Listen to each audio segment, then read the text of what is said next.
vamos a empezar a hablar y ahora les digo que vamos a tener una serie de lecturas con una obra hermosa, de veras, hermosa, que es Canek. Es un libro de Hermilo Abreu Gómez, al que yo conocí. Tenía una esposa poeta, Margarita Paz Paredes, y había una anécdota muy curiosa de un hombre con un sentido del humor sardónico, durísimo, Alichu Macero, también poeta, nayarita. Estábamos en la redacción de un periódico, como estamos aquí todos en derredor, y salió a colación Abreu Gómez, que era un tipo hermosamente humano, culto, buena persona. Y hizo una pequeña encuesta a Alichu Macero acerca de quién conocía o había conocido a Margarita. Creo que una persona se salvó. Una persona creo que dijo, no, pues yo no la conozco. Estamos hablando en sentido bíblico, yo no. Entonces, pero este hombre, Abreu Gómez, era un yucateco muy culto, muy fino, y escribió Canek. Y curiosamente es lo bueno que tiene una recreación del personaje de tal manera vigorosa y radical que no tiene nada que ver con el Canek histórico. El Canek histórico por lo pronto no se llamaba así, se llamaba, no me acuerdo cómo, se apellidaba Uc. El nombre puede ser Juan o Pedro y se le olvida a uno, pero un apellido Uc, ese no se olvida. Entonces este era un hombre, el histórico, cercano, había estado en un seminario de franciscanos. Lo echaron por rebelde y entonces se dio al pensamiento mágico en una festividad de su pueblo en Campeche, que entonces pertenecía a la capitanía de Yucatán, entonces era yucateco. Tomó la capa y la corona de la Virgen, convocó a los asistentes al acto religioso y se levantó en armas. Ahí está la situación de lo que se llama espontaneísmo, cuando no hay una estrategia, una táctica, una técnica, cuando se lanzan al puro valor. Duró muy poco tiempo, 2-3 meses, la rebelión contra los españoles, y hubo una represión bárbara. Hubo 2 o 3 batallas. La última en Quistel, mataron los naturales a 40 soldados. Ellos no mataron más que a más de 600. Esa es la ecuación. Entonces, sin ninguna estrategia, se fueron nada más al valor, y una represión bárbara a este hombre, estilo a algunos de Sudamérica. Lo ataron al final a 4 caballos brutos y cada uno fue arriado en distinta dirección. Después, todavía vivo, fue quemado. Al último, sus restos, sus cenizas fueron esparcidas en donde nadie sabe, y el lugar donde estuvo Quistel fue regada, esto solo lo veía yo en las novelas, con sal, para que, después de haberlo quemado, arrasado, sal para que no se criaran ni sabandijas. Entonces, todo esto quedó consignado en la historia. 100 años después iba a ocurrir la guerra de castas contra la casta divina, precisamente esa sí fue seria y duró tiempo. Pero esta no, este hombre se acogió al pensamiento mágico, convenció a muchos naturales y esto ocurrió en poco tiempo. Pudiera ser una materia prima para Canek, pero no tiene nada que ver una cosa con otra. Y esto honra al autor porque todo lo imaginó, y esa es una cualidad del buen escritor, que no está haciendo como los novatos autobiografía, y el dolor, entre comillas, que expresa es porque se le fue su mujer, su chava, su compañera. No, el verdadero escritor ya superó todo esto. Dice Mauriac, François Mauriac, el francés, solo cuando se deja atrás el propio corazón ya se puede hacer novela, porque los personajes son ciertos, son de 3 dimensiones posibles y por lo mismo reales, y ya no se hacen las novatadas de estas películas que por creerse que van a ser de más calidad, dice obra o película basada en el original. La historia original no tiene nada que ver con la calidad de la propia película en lo absoluto. Puede ser la biografía de cualquiera, de cualquier ser histórico, y ser una porquería. El autor, el escritor, y bien que yo de ficción tengo 8 o 9, algunas 1 o 2 inéditas, tengo muchos libros publicados, algunos de ellos defendidos por Vargas Llosa. Está como aquel, el empresario en lo alto de su oficina dio un mal paso y se quedó colgado a 8 pisos del suelo.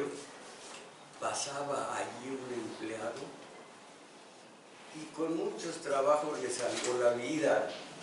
Pídeme, los tipos estos siempre le hablan de tú al trabajador, pídeme lo que quieras, te doy la mitad de mi fortuna en bonos, lo que quieras, llévate a mis manos. No, eso lo hubiera querido decir. ¿Qué quieres después de que me salvaste la vida? Que no le vaya a decir a los demás. Es todo lo que lo linchan. Entonces hay que imaginar, hay que hacer verdaderos personajes, y es lo que ha hecho Abreu Gómez, muy lejos y sin siquiera mencionar al Canek histórico, al famoso Uc, como se apellidaba. Simplemente es un criado en la hacienda cercana, según esto, a la capital, Quistel. Se escribe Sistel, pero sé que se debe decir Quistel, allá ellos. Y es un sirviente. Y mandan de la capital a un escuincle que nada más estorba, aunque ni habla, que está enfermo. Lo mandan para que muera, un jovencito flaco, palúdico, y se encuentran el niño y el sirviente Canek. Es de tal manera una relación de afecto, de respeto, de amor, y ese amor se manifiesta también en el amor a la naturaleza, a los animalitos, a la floresta, y hablan, sobre todo Canek, de los dioses tutelares, de la historia, exaltando la historia, las consejas, las leyendas, las tradiciones del pueblo natural, de los indígenas y los dioses tutelares. Son unos capitulitos mínimos, pero de tal manera hermosos, con tanta ternura que muestran ambos, ternura uno para el otro y ellos para los animalitos, para la naturaleza toda, que capitulitos de unas cuantas líneas, pero ni sobra ni falta nada. Se me figura una piedra preciosa que aquí entre nos para mí nunca han sido piedras preciosas, ni las conozco ni veo, porque qué valor puede tener una condenada piedra, pero se supone que son muy caras, los diamantes, ¿se acuerdan de esa cuarteta que no recuerdo bien, pero algo así? Galán que va este señor, galán que vemos al conde, con su tiara de diamantes, diamantes que fueron antes diamantes de su mujer. Bueno, entonces los diamantes que no le encuentro valor, porque no los conozco, pero como si fueran puros diamantitos, puras piedras preciosas, sin ninguna clase de adorno cuando se montan en el collar, en el anillo, y que es muy difícil pensar que lo que lleva de adorno esté a la altura del propio diamante. Aquí son diamantitos sin nada que sobre, sin nada que falte, y además es altamente poética la prosa, sin que sea el horror de lo que llaman prosa poética, que siempre está en el filo de la cursilería. No, esto es sombruno, es seco, es bello y no tiene nada de prosa poética, es pura poesía, aunque esté escrita en prosa. Es la relación de ellos dos, una relación totalmente asimétrica. Un señor sirviente, un niño que apenas habla, que tiene una enfermedad, pero que es sensible, como lo es también Canek, y por eso hablan el mismo idioma, y Canek le va diciendo al niño en su vida diaria, en su relación de vida diaria, lo que es la tierra, lo que son las tradiciones, las leyendas, y cómo el amor a todo lo que le rodea debe ser algo vivo, existente, sobre todo con los animalitos, con los árboles, con las flores. Acuérdense que hay dos poemas, uno occidental, poeta grande, otro de oriente, poeta grande también, en donde las dos sensibilidades, las dos culturas se manifiestan. Dice el poeta occidental: miro una flor hermosa, una rosa preciosa, la corto, me la llevo y voy aspirando su perfume. El otro dice lo mismo, pero dice: veo una flor hermosa, la admiro, huelo su perfume y me voy. Nada de cortar una flor, cortar una rosa. A mí me parece horrible. Allí en casa yo nunca maltrato una flor. En fin, entonces, esto es Canek, que nada tiene que ver con el Canek histórico, y esto es el niño Gui, que fue a Quistel, en donde están sus tías. nada más para que no estorbara, lo mandaron allá para que no estorbara y prácticamente que se fuera a morir. Entonces, comienza, he seleccionado lo que me parece más significativo del libro. Déjenme ver con qué se empieza. Aquí está. Pobre del niño Guy. Es el sobrino del dueño de la hacienda y nadie lo quiere. Parece tonto. Su familia lo ha enviado al campo para que se asolee, coma cosas fuertes y se divierta. Esto es lo que dice su familia. En realidad lo han mandado al campo para que no estorbe. Es tan flaco, dice tales cosas que se le ocurren tales simplezas que su presencia molesta. Sus hermanos han llegado a decir que no es de la familia. Cuando Guy oye esto, se le humedecen los ojos, pero entonces no dice nada. En la hacienda estará bien, dijeron sus tías, unas mujeronas altas y secas, las más estiradas de la casa, siempre pendientes de que la consola esté limpia. Los candelabros luzcan tersos. Aquí le corregí al autor, luzcan tersura. Siempre se luce un sustantivo, nunca un adjetivo, como estos idiotas. Se luce cansancio, pero no se luce cansado. Se luce puro sustantivo. Entonces yo aquí le corregí que los candelabros luzcan tersura y las flores tengan agua. Lo trajeron y lo abandonaron. Lleva un mes de soledad. Canek es su amigo. Le ha regalado un caracol marino y con él se entretiene horas y horas.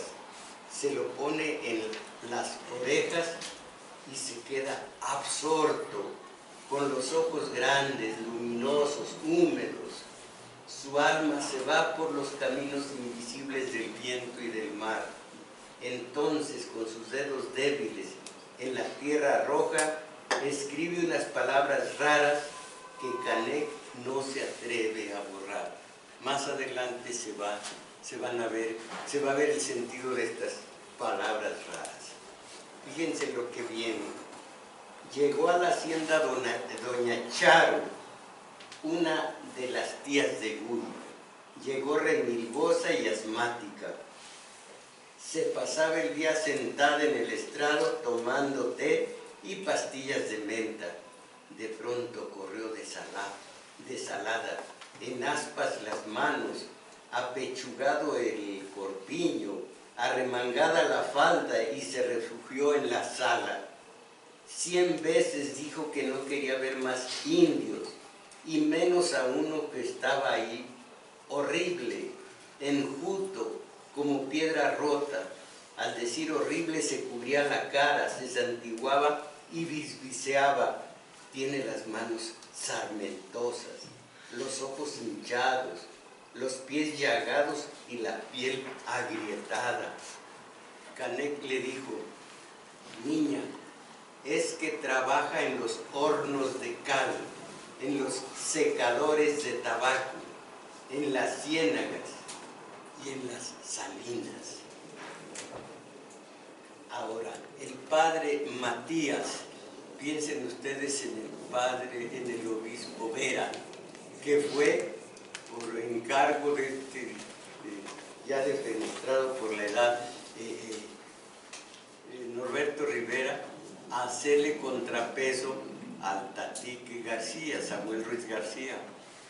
Y al contrario, pues lo convenció y ahora tiene las mismas características positivas que el Tatique Ruiz García, y ahora lo tienen en Saltillo, el obispo Vera. Oye, fíjense en esto. El padre Matías decía misa por las tardes. Además, todas sus misas eran con sermón. En los sermones no hablaba de la doctrina ni de los milagros. Prefería explicar cosas relacionadas a la injusticia de los hombres. La iglesia donde oficiaba se llenaba de gente, es decir, de indios. Los ricos se quedaban en casa murmurando. A los que le llamaban la atención por su conducta contestaba: has de saber que para esto tengo permiso del señor obispo. Las limosnas que recogía para el culto las repartía entre los indios. A los que le pedían explicaciones por esto decía: has de saber que el padre Matías le dio permiso al padre Matías para hacer la caridad del mejor modo posible. En la cocina, lo voy a pasar. La tía Charo y el niño Gui comían junto a la campana de la cocina. La cocina está llena de humo claro. Comen despacio y casi no hablan. Las tazas de caldo y de chocolate despiden un acre y dulce olor sazonado, como de clavo y almendras quemadas. La tía Charo, sin levantar los ojos, rezongó: de veras que eres tonto. Prefieres las verduras a la carne de venado. Por la ventana, uno de los venaditos del corral, un venadito domesticado, miraba la escena con ojos húmedos. Canek y Exa, la sirvienta, acariciaban la testuz moza, casi niña, del venadito. Por eso Gui no comía carne de venado en ese momento. La tía Charo insistía: de veras que eres tonto, tonto. La tía Charo dijo a Canek: Jacinto, busca a Gui. Esta no es lo más importante. Tía Charo, dijo Gui a tiempo de que entraba en la casa: acabo de ver a Ashtabai. Es una de las diosas maléficas de la mitología maya. Tía Charo, dijo Gui al tiempo de que entraba en la casa: acabo de ver a la Ashtabai. No digas tonterías, niño. La Ashtabai es una abusión de los indios. Gui añadió: la vi en el camino, detrás de la ceiba que está junto a la noria. Es como una niña alta, pálida y rubia. Parece encendida por dentro. Sus ojos son claros como el agua y su boca parecía una granada rota. La tía Charo miró hacia la ventana y dio un grito. Canek limpiaba una mancha de sangre que escurría por el marco de la ventana. Canek y el niño Gui están de buen humor. Aquí está otra de realismo mágico. Canek y el niño Gui están de buen humor y juegan juegos inocentes. Canek ha hecho con un pañuelo blanco un conejito. El conejito mueve las orejas, retosa y se duerme entre sus manos. De pronto se incomoda, salta y se va corriendo y desaparece feliz bajo la sombra de los árboles. Gui se queda con unos hermosos ojos verdes abiertos y sonríe.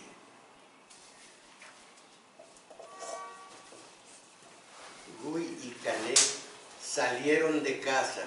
Canek llevaba el arco. Fíjense, esto los define a los dos. Canek y Gui salieron de casa, a cazar. Canek y Gui salieron de casa. Canek llevaba el arco y Gui las flechas.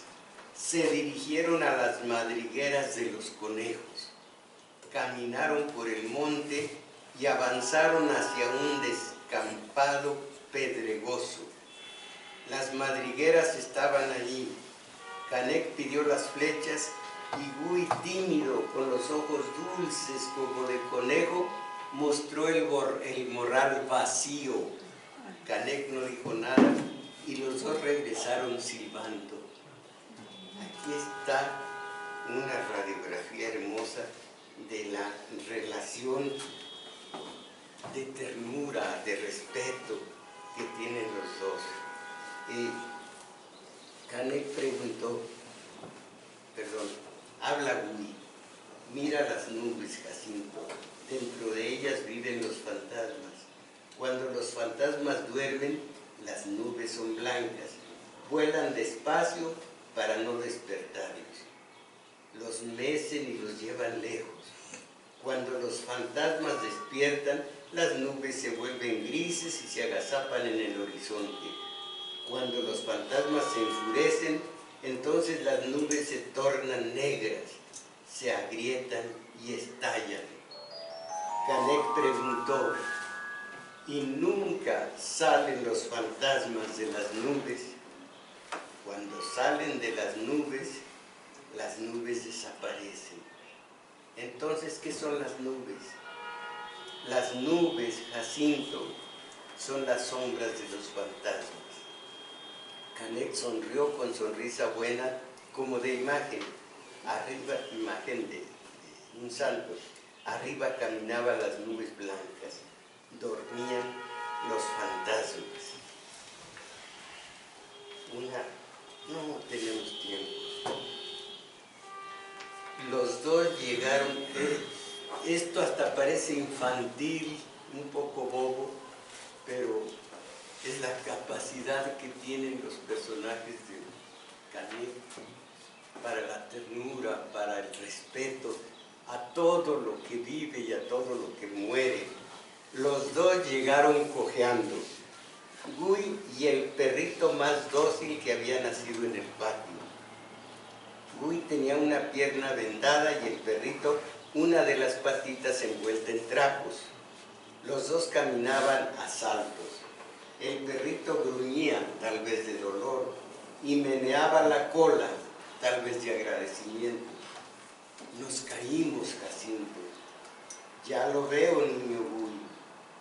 Al perrito se le torció una patita, yo se la compuse. ¿Y tú? Acércate, no se lo digas a nadie, yo no tengo nada. Me vendé solo para consolarlo. Parece tonto, pero es lo más hermoso, es lo más tierno. El niño Gui no pudo entenderse. Esto ya es lección política. El niño Gui no pudo entenderse con Patricio, el nieto de Juan José Oyo. Gui habla español y Patricio maya. Ariscos, encogidos, los dos rapaces se internaron en la milpa. De pronto una víbora pasó junto a ellos y entonces, sin advertirlo, se dieron la mano. Canek mató a la víbora. Siempre que hay un peligro, aunque los dos estén con desconfianza, con alguna serie de suspicacias, se vuelven aliados. Canek habló a Gui, mira el cielo, cuenta las estrellas, no se pueden contar. Canek volvió a decir, mira la tierra, cuenta los granos de arena, no se pueden contar. Canek dijo entonces, aunque no se conozca, existe el número de las estrellas y el número de los granos de arena, pero lo que existe y no se puede contar y se siente aquí dentro, exige una palabra para decirlo. Esa palabra, en este caso, sería inmensidad. Es como una palabra húmeda de misterio. Con ella no se necesita contar ni las estrellas ni los granos de arena. Hemos cambiado el conocimiento por la emoción, que es también una manera de penetrar en la verdad de las cosas. Al caer la tarde, Jacinto y Gui salieron del pueblo. Fíjense, esto es muy importante, pero muy importante. Les repito, entre las muchas lecturas está la de teoría política. Al caer la tarde, Jacinto y Gui... pero sí, todavía sirve. Bueno, va de nuevo. Al caer la tarde, Jacinto y Gui salieron del pueblo. Tomaron el camino antiguo rumbo a Xunum, donde solían reunirse los señores de la antigua tierra maya rebelde. Por instantes se oscurecía el campo. De pronto apareció el pájaro que guarda los caminos y que los indios dicen Ujuy. Saltaba delante de ellos como si fuera gente de razón y conociera las flaquezas de los hombres. En buena hora, niño Gui, nos acompaña el pájaro Ujuy. Hay que seguir adelante, vencer el cansancio, el miedo y el deseo. La fatiga disfraza sus intenciones. La fatiga es sueño, curiosidad y desgano en los caminantes. Abre bien los ojos, hijo, y sigue al pájaro Ujuy. Él no se equivoca. Su destino es como el nuestro, caminar para que otros no se pierdan. ¡Qué maravilla! El pájaro Ujuy. Canek dijo, Gui, descúbrete y besa la tierra. Debajo de ella está el cuerpo de Juan José Hoy. Aquí en Chumayel vivió un tiempo. Fue sabio en las artes de la escritura.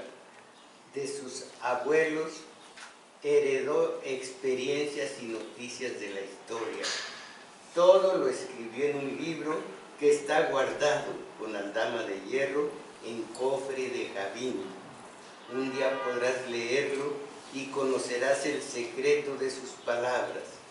Serás cauto en su declaración, porque todo lo que dijo con alegorías, temeroso de los blancos. Así hemos tenido que guardar nuestro espíritu para que no lo destruyan los que han dejado que la avaricia enturbie los ojos. Hablar con metáforas, hablar con imágenes para preservarse del enemigo histórico. En otro lugar, Canek se arrodilló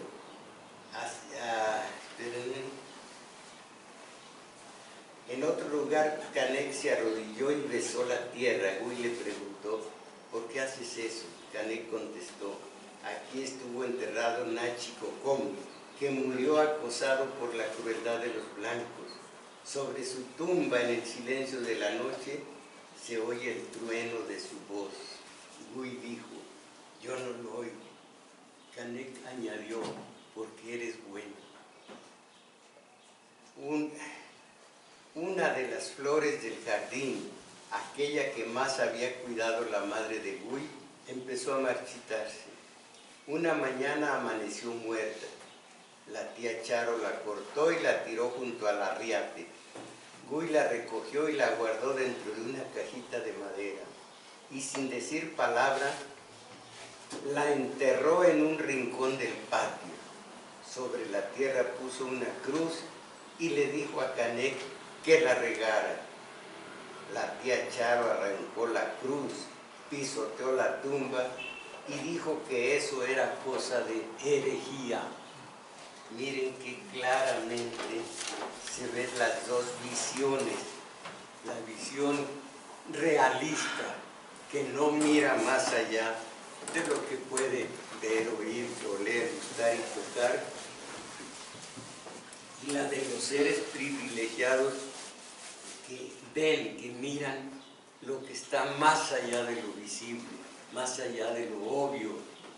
Entonces, esto lo dije muy rápido, sin platicarles de cada uno, porque tengo la presión de la Santa Inquisición que me dijo que me debo de ir, y ustedes también, al cuarto para las 3. Lo dejo aquí después, vamos a leerlo con despacio, a platicarlo, a saber qué importante es esa relación de Canek y el niño Gui. El libro tiene 4 partes. Este es Canek. Después viene la doctrina. Después la guerra. Después el final. Final precioso. Todo tiene una secuencia y todo es el mismo tenor de los personajes. En determinado momento ya no puede más Canek, y como todos los héroes, que él lo era, el del libro, se va contra los españoles residentes aquí. Y es un hermoso héroe porque no está preparado para hacerlo. Tienen ustedes los héroes de Homero, pues desde pequeños, los que no son semidioses, como Aquiles, como Eneas, hijos de diosa y de mortal, todos son educados desde niños para ser héroes y van a morir siendo héroes, porque ese es, vamos a decir, su oficio, su destino, su profesión, es el heroísmo que lleva a la muerte, y ellos saben que van a la muerte. Y ahí tienen a Héctor, que le dijo, no sé si fue Calcas o algún otro adivino, que no solo Héctor, también Aquiles siguen en la guerra y van a morir aquí en Troya. Teniendo Héctor a Andrómaca, la mujer, y sus hijos, y Héctor y Aquiles teniendo el grandísimo amor por Patroclo, podrían haberse retirado a vivir en paz, a gusto, a ver la tele, y en la tele ver Rusia, 90, no me acuerdo ni en qué año estoy, 90 y tantos iba a decir. Pero nacieron héroes, son héroes. Su destino, su predestinación es ser héroes, y lo asumieron. Por eso es grande, muy grande, el episodio de heroísmo bárbaro máximo de Antígona, cuando, estando enamorada, ya para casarse a su manera con el hijo de Creonte, que se puede decir Creón también, de Creón o Creonte, se pelean los dos hermanos Eteocles y Polinices defendiendo Tebas, Eteocles defendiendo Tebas, Polinices atacándola con razón, porque Eteocles debería haber dejado el puesto desde 2 años antes, y los dos se matan. Es una predestinación también de Edipo, que ya sin ojos dijo, ayúdenme. Ellos dijeron, ¿qué vamos a ayudarte? Los maldijo. Y entonces ella, la hija, Antígona, fue su lazarillo, y cuando se bajó al inframundo, el Edipo, de alguna manera, allí en Tebas, se relacionó con el hijo del rey Creonte. Se pelearon los dos hermanos, los dos se murieron. A Eteocles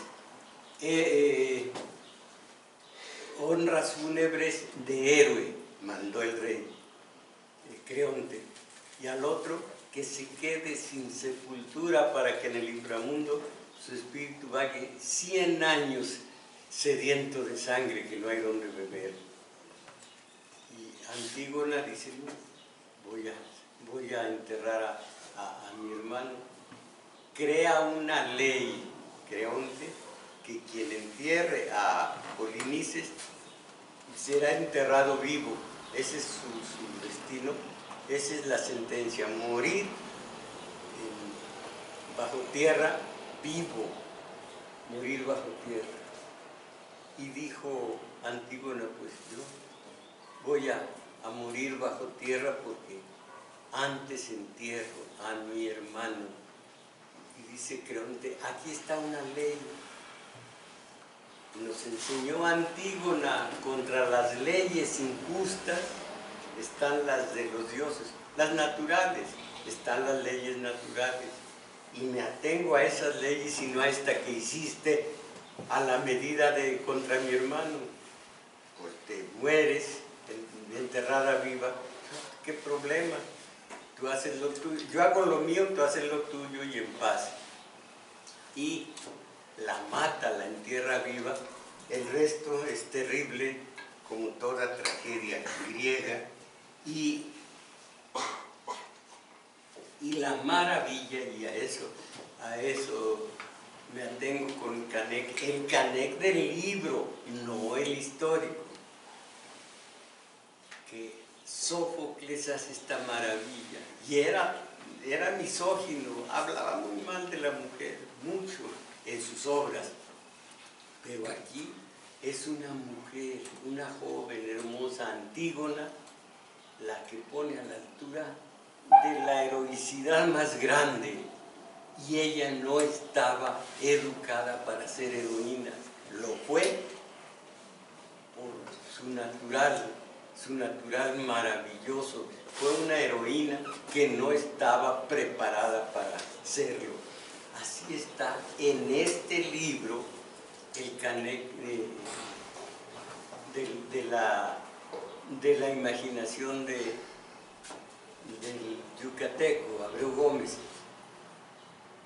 Cuando ya verán, cuando sucede algo y termina su mundo, se va a asumir la dirección, el liderazgo de unos indígenas que están totalmente supeditados, que están sojuzgados más bien por los blancos, y en este caso españoles. Entonces es hermoso ver este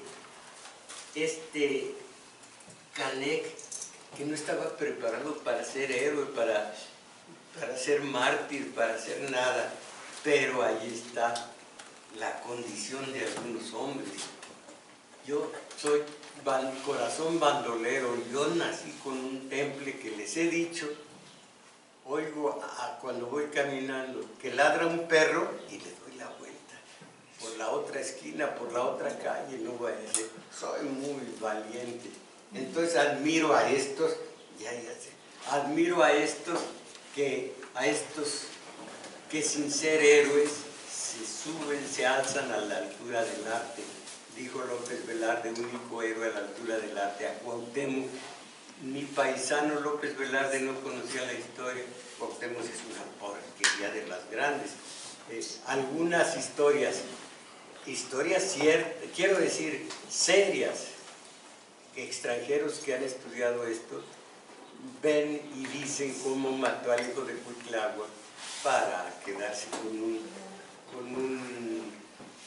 puesto que no le correspondía y luego huir con oro y mujeres. Pues qué mal, le faltaba nomás una de Cacardí o un six-pack, pero y entonces para mí no es ningún héroe. Cuauhtémoc, como les digo, se bautizó y se llamó Fernando Cortés Cuauhtémoc, y cuando lo iba Cortés a ahorcar decía, pero te pido piedad por nuestro Dios uno y trino, válgame. No, en cambio, todos cuantos texcocanos o del propio Tlaxcala eran héroes natos. Un pariente de Tlacaele, un tipazo Tlacaele, esos eran grandes, no Cuauhtémoc. Cuando se estudia la historia, bueno, entonces este hombre en el libro fue un héroe, ya lo verán, y el final es pura poesía junto a la crueldad, es crueldad y es poesía. Y aquí hay un poema, un poeta que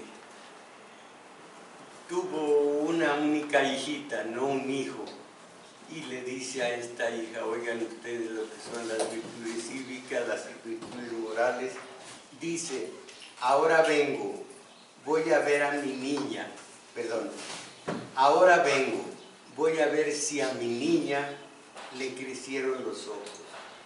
Pequeña maravilla, cosita fresca, niña, no se te olvide que los recuerdos son las cosas que nunca se olvidan. Sin embargo, recuerda que estamos solos, que vivimos la más desgraciada, la más dura, la más oscura de las épocas. No se te olvide, jamás. Crece, que te crezcan los ojos y la risa. Crece, sé inmortal.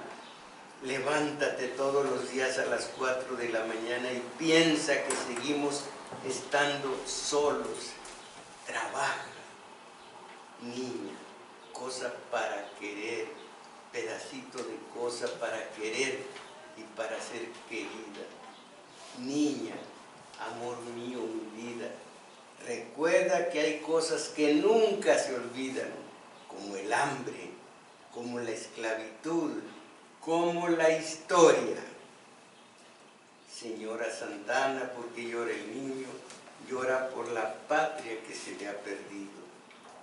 Duérmete, mi niña, y sueña que un día seremos libres. Duérmete, que sueñes con la libertad. Duérmete, mi niña, sueña, sueña con un país poblado de alegría, en donde nadie tenga miedo. Duérmete, mi niña, sueña. A la niña, a la ya, despierta, camina, despiértate ya. Duérmete, mi niña, sé si como serás el día de los perdón, despiértate, niña, sé cómo serás el día que busques la libertad. Despiértate, niña, despiértate ya, busca la única libertad. La Virgen lavaba y San José tendía. La niña lloraba de hambre que tenía. Día vendrá en que no tengas hambre. No llores ya, no llores, ya no llores. Un día vendrá, pero habrá que pelear. Guárdate el corazón para el momento preciso y que mientras tanto te crezca también.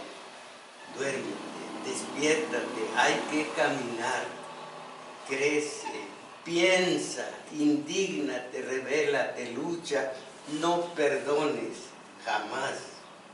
Duérmete, mi niña, despiértate ya, el camino es largo y habrá que pelear. Duérmete, mi niña, que sueñes con la libertad. Recuerda las cosas que no hay que olvidar. Tu nombre es puro amor, ternura pura. Pequeño ser para el dolor, tu nombre será colmado de tristeza, pero entonces recuerda, tu nombre y tu corazón y el mundo deben ser de una pieza. Duérmete, mi niña, y recuerda, pero entonces recuerda.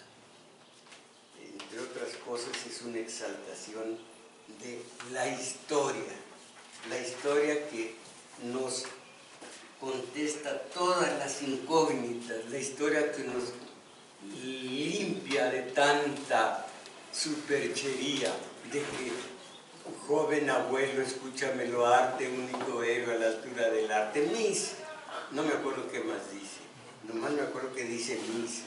Bueno, entonces, esto de la historia, cuando se estudian varias versiones, cómo se llena uno, casi nunca de certezas, pero casi siempre de más dudas. Estoy viendo en el taller de teoría política 3 distintas versiones del liberalismo, 3 distintas versiones de cómo fue transcurriendo este horror que terminó en la oligarquía internacional. todo esto tiene un sentido muy amplio cuando se ven varias versiones, pero una sola, y si es la historia oficial, vamos a creer que Madero es positivo, vamos a creer que Benito Juárez está, sí, 5 minutos, que Benito Juárez es impoluto. Alguien me dijo algo que yo ya sabía, pero qué bueno que lo supo. Julio Chávez López, en Chalco, fue un discípulo aventajado de Rodacanati, junto a los pobladores, hizo todo un ejército, le dijo a Juárez en un escrito: miren, aquí tenemos nuestros documentos de posesión de la tierra, háganos buena esta solicitud de que esta tierra nos la regresen, porque se la llevaron los terratenientes cuando la ley